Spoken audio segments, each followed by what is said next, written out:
Thank you. I understand Senator Cardin is with us virtually. Well, thank you, Mr. Chairman, and let me thank both of our witnesses for their extraordinary service. It's certainly a difficult circumstance in Sudan. I understand that. We're with the Sudanese people. But clearly, we must make it clear that a military coup and the military that is now controlling the country, we have to be with the Sudanese people, not just by our words, but by our deeds.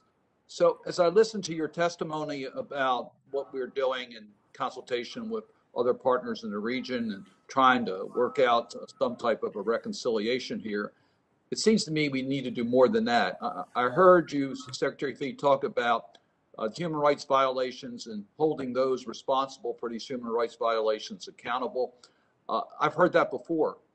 And unfortunately, as you go to some form of a reconciliation or some form of a process forward, it seems like holding those who are violated human rights is always the last thing and very seldom really accomplished. So what confidence can you give us that the Biden administration will insist, as part of the process, those who have violated the human rights of the Sudanese people, in fact, will be held accountable in this process? Thank you, Senator. First of all, in addition to the programming that the Deputy Administrator referred to, I want you to just call to your attention that we have from the Bureau of Democracy and Human Rights a 3-year dedicated program to help the Sudanese document human rights violations. So that program is underway to support them in what they demand. Again, going back to the strength of the civilian stakeholder movement, they want accountability. And this is a key topic of discussion among the stakeholders who are now reviewing and desirous of changing the constitutional declaration.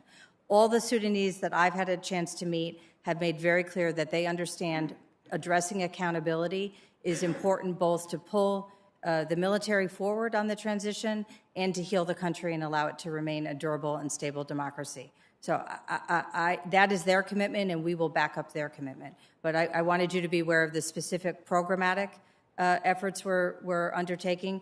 We also have the authority the Congress has given us through GLOMAG. That's a possibility we can immediately use in addition to exploration of the other options I discussed earlier. Thank you, sir. Well, and I hope you'll use the tools that we provided, and I hope you'll take advantage of Chairman Menendez's offer. If you need additional tools and toolkit to deal with these issues, please let us know. I have another concern, and that is you talk about working with our regional partners. At times, I find in regards to their policies in Sudan, we're not always aligned completely as to what we are trying to accomplish. I have confidence in the Biden administration in supporting the Sudanese people over the military control, but I'm not certain about other regional partners in that region as to what they will do ultimately in regards to the power structure within Sudan, as well as holding those responsible for human rights violations accountable in the final resolutions here.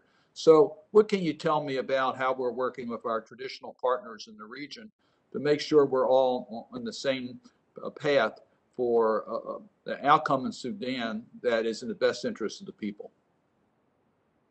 Thank you, Senator. You're quite right to highlight the importance of engaging with these partners who have extensive ties, including personal, political, and economic, with Sudan. That's why it's so important for us to talk to them and discuss our view, which is that there is a false choice if they think supporting the security forces at the expense of the civilians will bring stability to Sudan, which is what they claim they seek.